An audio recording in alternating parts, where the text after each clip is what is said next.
আজি মন্দিৰত আমাৰ কংগ্ৰেছ দলৰ প্ৰাৰ্থী প্ৰাক্তন সাংসদ আব্দুল খালেক ডাঙৰীয়াৰ নিৰ্বাচনী সভাত উপস্থিত থকা আজিৰ সভাৰ সভাপতি প্ৰাক্তন বিধায়ক প্ৰফেসৰ আব্দুল চলমান ডাঙৰীয়া,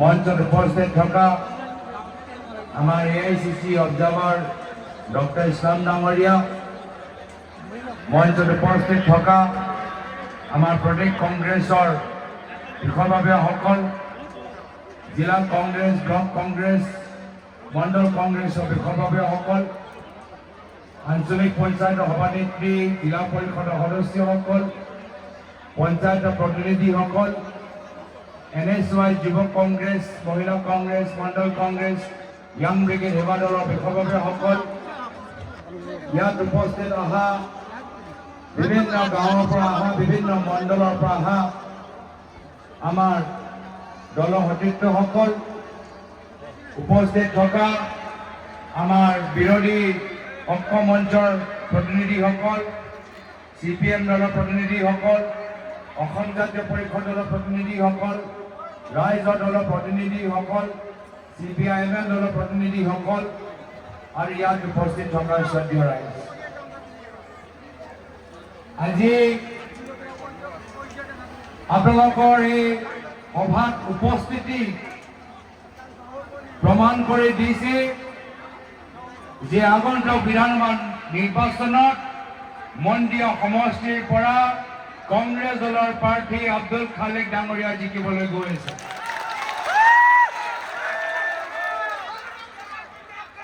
আৰু এই বিজয়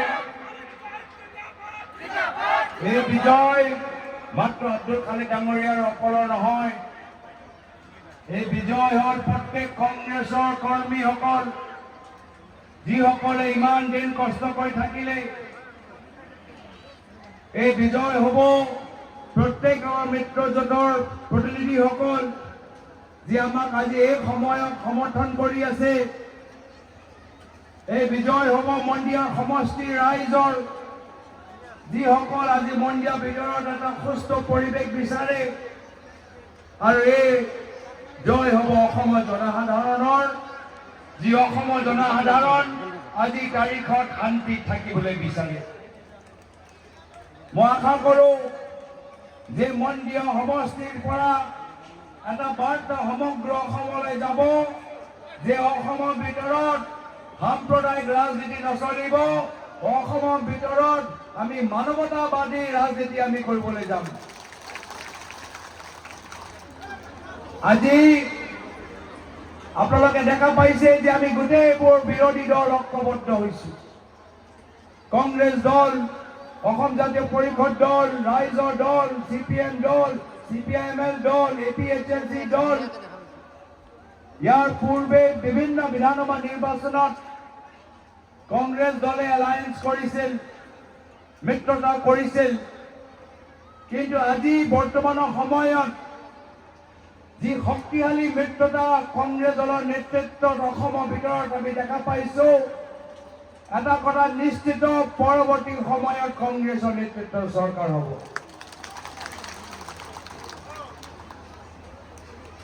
আমি সকলোৱে মিলিজুলি মিত্ৰতা কৰিছো, মাত্ৰ ক্ষমতাৰ কাৰণে নহয়। ক্ষমতা লাভ কৰাৰ পিছত এখন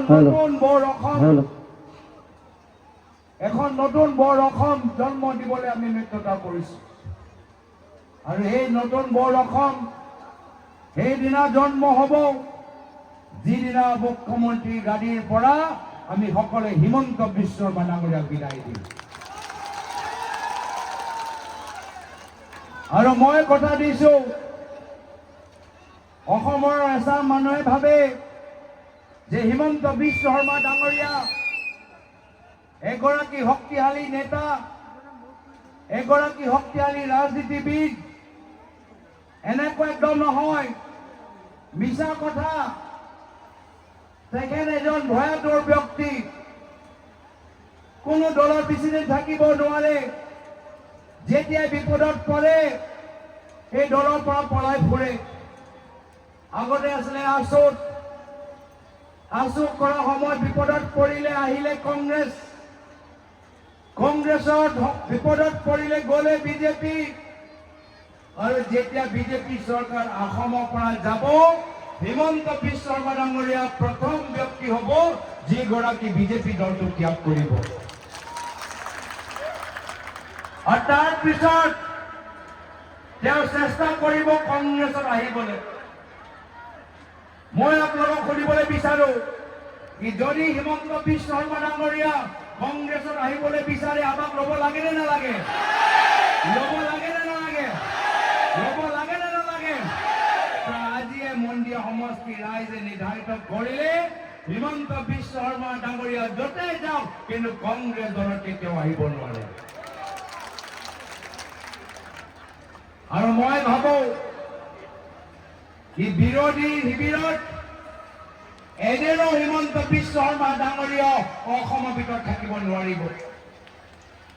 কেনেদৰে থাকিব? ইমান ভ্ৰষ্টাচাৰ কৰিছে, ইমান অন্যায় কৰিছে, ইমান অহংকাৰী ব্যৱহাৰ কৰিছে, কেনেদৰে অসমৰ ভিতৰত থাকিব? মই আপোনালোকক কথা দিছো, কংগ্ৰেছৰ নেতৃত্বৰ চৰকাৰ অহাৰ পিছত অসমৰ জনসাধাৰণে হিমন্ত বিশ্ব শৰ্মা ডাঙৰীয়াক খেদিব। হিমন্ত বিশ্ব শৰ্মা ডাঙৰীয়া যাব লাগিব ডুবাই বা ছিংগাপুৰলৈ। আৰু তাৰ পিছত কংগ্ৰেছৰ নেতৃত্বৰ চৰকাৰ অহাৰ পিছত আমি এনেকুৱা এটা কৰা আইন, এনেকুৱা এটা শক্তিশালী আইন আমি আনিম যাৰ পিছত ভৱিষ্যত কোনো হিমন্ত বিশ্ব শৰ্মা ডাঙৰীয়া অসমৰ ভিতৰত ৰাজনীতি কৰিব নোৱাৰে। এনেকুৱা এটা কৰা আইন আমি আনিম। এনেকুৱা এটা আইন আনিম কি যদি কোনোবাই হিমন্ত বিশ্ব শৰ্মা ডাঙৰীয়াৰ দৰে সাম্প্ৰদায়িক কথা কয়, এটা বিশেষ ধৰ্মৰ বিৰুদ্ধে কথা কয়, সেয়া হিন্দু ধৰ্মই হওক, ইছলাম ধৰ্মই হওক, খ্ৰীষ্টান ধৰ্মই হওক, জৈন ধৰ্মই হওক, বৌদ্ধ ধৰ্মই হওক, শিখ ধৰ্মই হওক, যদি কোনোবাই সাম্প্ৰদায়িক কথা আৰু যিকোনো এটা বিশেষ ধৰ্মৰ বিৰুদ্ধে কথা কয়, কংগ্ৰেছৰ আইনৰ অন্তৰ্গত তেখেতক 5 বছৰ কাৰণে আমি জেললৈ পঠাম।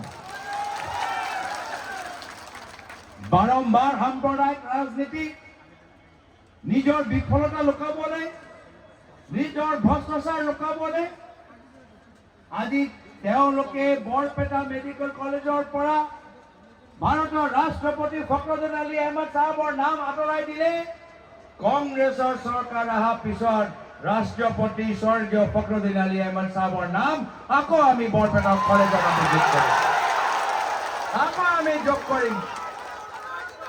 তেওঁ কয়, হিমন্ত বিশ্ব শৰ্মা ডাঙৰীয়া কয় যে অসম শংকৰ আজানৰ অসম নহয়।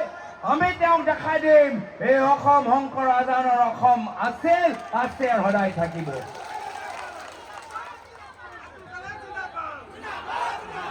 সেইকাৰণে আমাক সুযোগ দিয়ক। মই জানো বহুতে ত্যাগ কৰিলে, মই জানো বহুতে বলিদান স্বীকাৰ কৰিলে, মই জানো বহুতৰ ব্যক্তিগত ক্ষোভ আছে, কিন্তু এতিয়া আমি নিজৰ ব্যক্তিগত আশা আকাংক্ষা, এই আধৰুৱা সপোন অলপ সময় আমি আঁতৰত ৰাখি অসমৰ বৃহত্তৰ স্বাৰ্থত হাতৰ চিনৰ সৈনিক হিচাপে কোনো ব্যক্তি কেন্দ্ৰিক ৰাজনীতি নকৰি কংগ্ৰেছৰ হাতৰ চিনৰ সৈনিক হিচাপে অহা 9 তাৰিখত আমি আব্দুল খালেক ডাঙৰীয়া কংগ্ৰেছৰ মনোনয়নৰ প্ৰাৰ্থী কংগ্ৰেছক জিকাব লাগিব।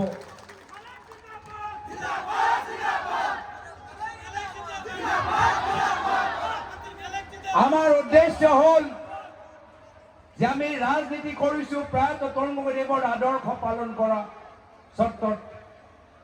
প্ৰায়তঃ তৰুণ গগৈদেৱে আমাক শিকাই থৈ গ'ল যে কংগ্ৰেছ মানে দুখীয়া মানুহৰ চকু পানী মোহাৰি দিয়া।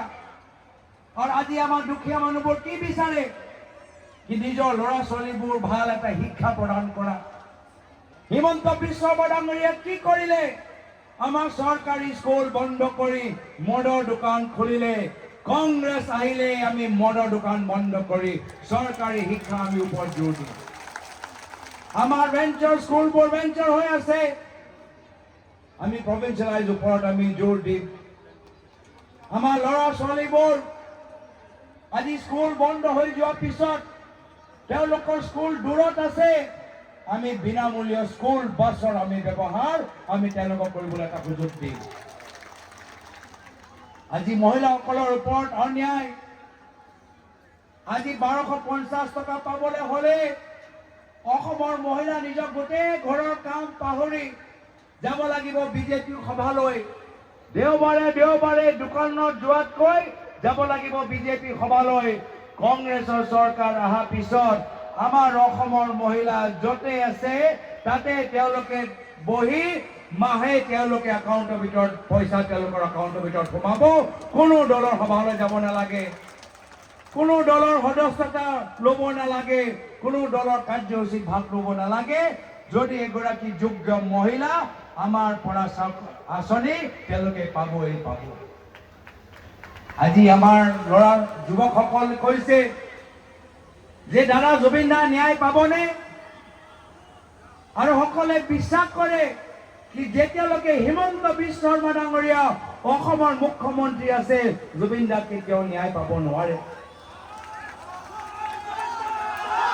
মুখ্যমন্ত্ৰী মহোদয় বহুত সময় মোৰ ওপৰত ব্যক্তিগত আক্ৰমণ কৰে মই চিন্তা নকৰো মুখ্যমন্ত্ৰীৰ ব্যক্তিগত আক্ৰমণ মোৰ ওপৰত কোনো প্ৰভাৱ নেপেলায় তেওঁ যিমান বাৰ মোৰ কথা কৈ থাকক মোৰ আপত্তি নাই কিন্তু মই মুখ্যমন্ত্ৰীক এটা কথা মনত পেলাবলৈ বিচাৰো যে আপুনি কৈছিল কি যদি বিধানসভা নিৰ্বাচনৰ আগত জুবিন দাই ন্যায় নাপায় অসমৰ ৰাইজক বিজেপি দলক ভোট দিব নালাগে কৈছে নাই কওকচোন আৰু আজি আমি কি দেখা পালো যে আজি ভাৰত চৰকাৰৰ প্ৰতিনিধি ছিংগাপুৰত যোৱাৰ পিছত অসমৰ SIT ছিংগাপুৰত যোৱাৰ পিছত ছিংগাপুৰৰ চৰকাৰে কৈছে জুবিন দাৰ হত্যা হোৱা নাই যি কথা হিমন্ত বিশ্ব শৰ্মা ডাঙৰীয়া অসমৰ বিধানসভাত ক'লে যে জুবিন দাক হত্যা কৰা হ'ল অসম চৰকাৰৰ SIT ছিংগাপুৰত যোৱাৰ পিছতো সেই কথা ছিংগাপুৰে কোৱা নাই ছিংগাপুৰৰ চৰকাৰে কোৱা নাই তো কি খেল হৈছে অসমৰ SIT যোৱাৰ পিছতো ভাৰত চৰকাৰৰ বিদেশ মন্ত্ৰালয় ছিংগাপুৰ যোৱাৰ পিছতো ভাৰতৰ মুখ্যমন্ত্ৰী কোৱাৰ পিছতো কিয় আজি ছিংগাপুৰৰ চৰকাৰ কৈছে যে জুবিন দাৰ মৃত্যু হোৱা নাই এক প্ৰকাৰে শ্যামকানু মহন্ত ডাঙৰীয়াৰ হিৰাক শৰ্মা ডাঙৰীয়াৰ বাবে আজি এটা সুন্দৰ দিন ছিংগাপুৰ কোৰ্টত তেওঁলোকে ৰেহাই পাই গ'ল তো কি ধৰণৰ তদন্ত চলি আছে কি ধৰণৰ কথাবোৰ ভাৰত আৰু ছিংগাপুৰ চৰকাৰৰ মাজত চলি আছে আমাৰ প্ৰশ্ন উত্তৰ পোৱাতকৈ আমাৰ প্ৰশ্ন আৰু বেছিয়ে হৈ গৈছে সেইকাৰণে আমি কৈছো যে বাস্তৱ সত্য কি বাস্তৱ কথা কি কংগ্ৰেছৰ নেতৃত্বৰ চৰকাৰ অহাৰ পিছত 100 দিনৰ ভিতৰত আমি জুবিন দাক আমি ন্যায় দিম